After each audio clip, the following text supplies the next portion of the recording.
Did you know that you can become fluent faster through reading? Today, I'm going to share with you one of my favorite books, and it's a book that you might enjoy reading if you're an intermediate level English learner or above. Welcome to English Coach 3Ts. I'm Tanya, the creator of my free More English Club, where you can get a practice plan to use with this video so that you can remember the vocabulary that I'm going to teach you today in an easier, more effective way. So let's get to the story I have to share with you today about one of my favorite books. And in fact, I would say it's one of my all-time favorite books and probably has had more impact on me than most of the books, if not all of the books I've ever read. And this book is Little House on the Prairie. The first time I became acquainted with this book was when I was in the third grade, so maybe 7, 8, 9 years old. And my third grade teacher decided to read this book to the class. So we were not reading the book ourselves. Our teacher had a time every day where she would read this book to us. And I have to say, I was completely enchanted. In other words, I was so in love with this book. It was like the only thing I could think about. And then there was a television series that also started about that time. I'm not exactly sure of the exact year, but the television series continued for many years and followed not only this book, but the whole series of Little House books. This series of books is called the series of Little House books. And Little House on the Prairie is actually the third book in the series, which is kind of interesting to me because usually when we have a series of books, it's named after the first book in the series, which in this case is Little House in the Big Woods. So I guess it's still Little House, but the second one was Farmer Boy. Nothing like that. So anyway, however they named this series of books, which I will put up here so that you can get a closer look at it without this one, which is the third one. However they named these books, the entire series became one of my favorite books and really one of my all-time favorite things from about third grade all the way through my childhood. And I'm laughing a little because it's still one of my favorite books. In fact, a lot of the books that I choose now, even if I don't love the entire book, if it is about prairie life in the United States, which means the time when the pioneers, these are pioneers in a covered wagon, set off or started to go to the western part of what is now the United States. They were called pioneers because they were the first to go out into that area. We know they weren't the first. There were native indigenous people here. This is how the story went. And as a child, I didn't know any better. At any rate, these people headed off into the prairie, which was the very flat land in the middle of the United States where there are now a lot of farms. And these people were farmers, hunters, tradespeople, merchants, and they set up towns in this part of the country. I will say that this has caused me a lot of turmoil in my thinking. In other words, I've had some difficult times thinking about this book and the series because of what it represents in how the indigenous people were treated in our country. If you haven't heard me talk about this, I will put some of the videos in the description below and above so you can hear some more of my thoughts on this. But the long and short of it, in other words, the short thing to tell you about it is I completely disagree with how the government treated the indigenous people. And also there were people who were settlers or colonizers who treated the indigenous people in horrible ways. And I talk about that in other videos. But I also believe that there were good people who were coming to live in these areas. And I know that they were scared. Sometimes they did things that weren't so good. Sometimes the indigenous people did things that weren't so good. But basically, I think that there were good people on both sides of this story. And for me as a child, I really was not thinking about that so much, although that is how I was introduced to it through these stories. And I have been sad over the years with some of the way that this book is written and some of the characters, but the characters are true to that time. But I do think it's important for us to think about these things. So, as I was saying, a lot of what I have read as a young adult and into my adult and now a senior adult, I can't believe it. I still love reading prairie stories, is what I call them. So they might be called Western. These are a little different than what you might think of as a Western story like Zane Grey might have written or something like that. But it did take place in what was then the western part of the country. Now we've gone even further west, and here I am in California. What do I love about this book? Let me tell you a little bit about the story. So the main character is this little girl right here, Laura, who just happens in this book to be about the age I was when I learned about this book, about 8 or 9 years old. In the first book, of course, she's much younger. This is her sister Mary and her mother and father in the front, who at that time they called mothers Ma and fathers Pa. That still is something that people say, but it's not as common as it was at that time. Much more common now to say mom and dad, or even mama. My children often call me mama, but Laura and Mary called their parents Ma and Pa.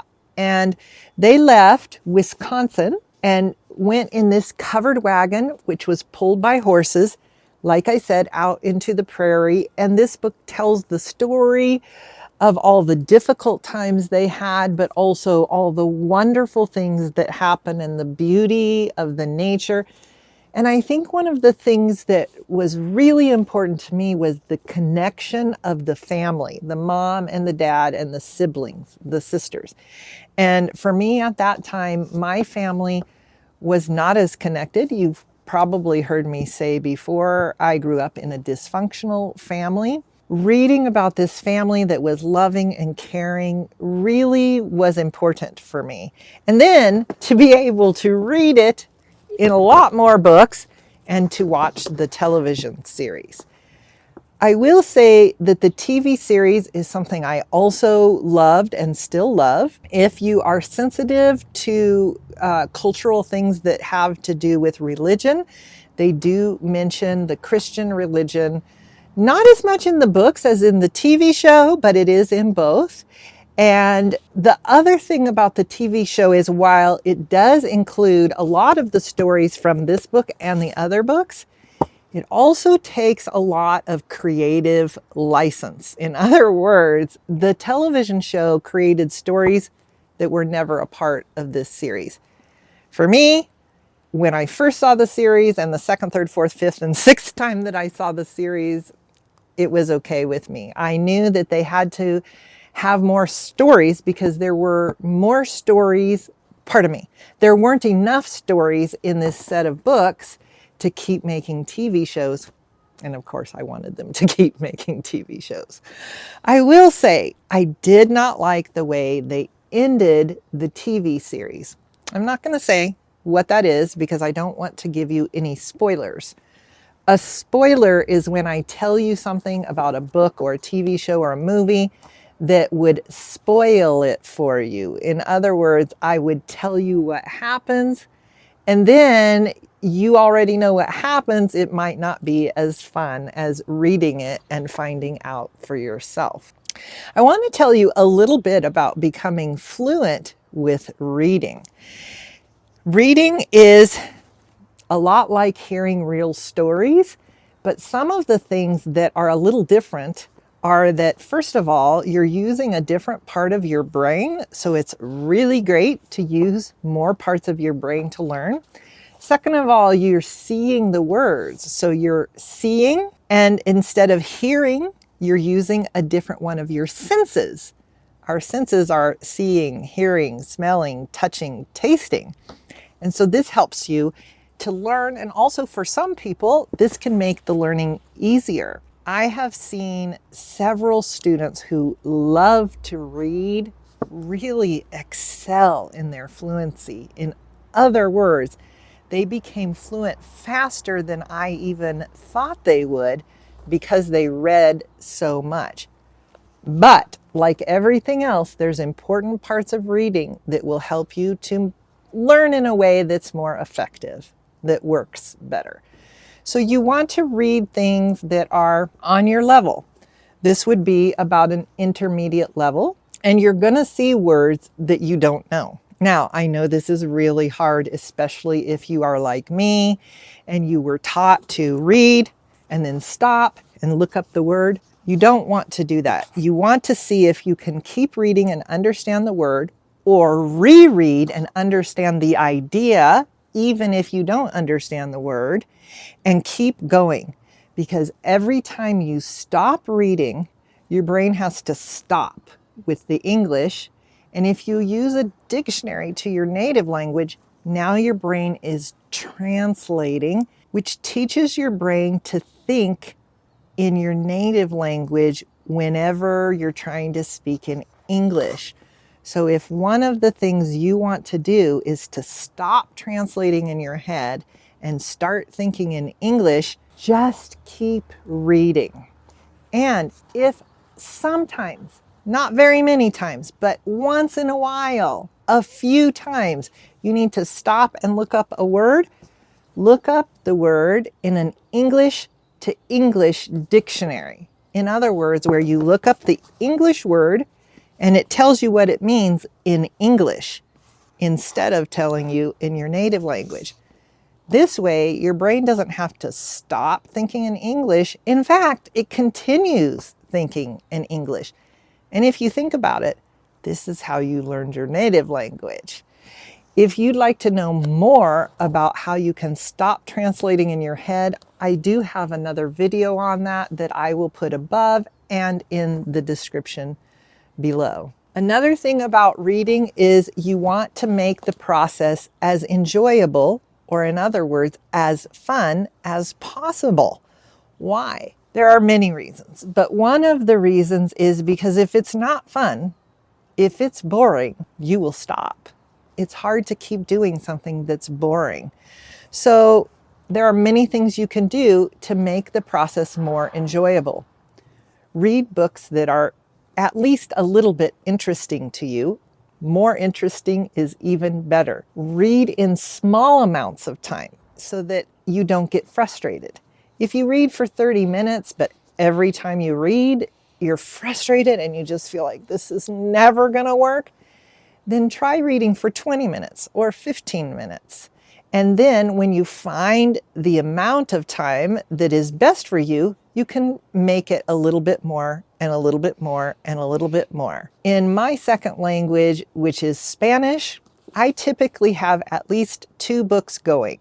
When I say 2 books going, what I mean is I have at least 2 books I'm reading. One is typically something that is on my level and challenging me just a little bit. Maybe I understand 90 or 95%. And another is a little below my level where I understand maybe 100%, 99 or 100%. Because these 2 different ways of reading are helping me to become fluent in 2 different ways. The one thing I will tell you not to do, in addition to not stopping and looking up every word, is to read a book by yourself that is very difficult. I sometimes read books with my students that are too difficult for them to read by themselves, and this is something you can do with a teacher or a tutor. But when you're doing this on your own, read books where you understand 95% or more of the book. This is the second book that I've shared with you here on YouTube, and I have a lot more books that are on my list of favorites, which I'm going to make videos for.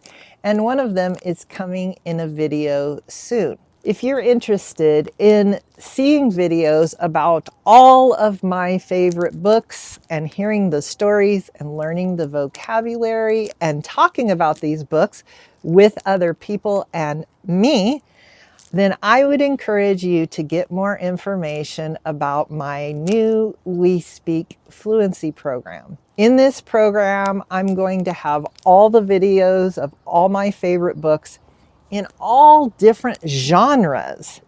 A genre is kind of like the topic. So I've shared 2 different types of books with you so far. One was in the genre of like self-development, The Way of the Peaceful Warrior. If you missed that one, you can find the link below and above. And now I've shared with you in this genre, which I was going to look on this and see. I'm going to call this prairie fiction, but you could also call this the juvenile genre. It's a story written for children, which I love, stories written for children and young adults. But I'm also going to share books with you from different genres, fiction and nonfiction, in my We Speak Fluency program. If you want to have more information or you want to sign up to join me in the We Speak program, click on the link below and you can get 50% off, or in other words, you pay half price for the We Speak membership for your first month. The details and information are at the link below.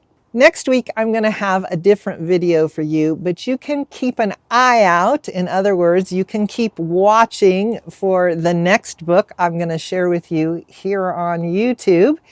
And while you're waiting for that, I suggest you take a look at this story to help you learn more vocabulary now. I'll see you there. Bye.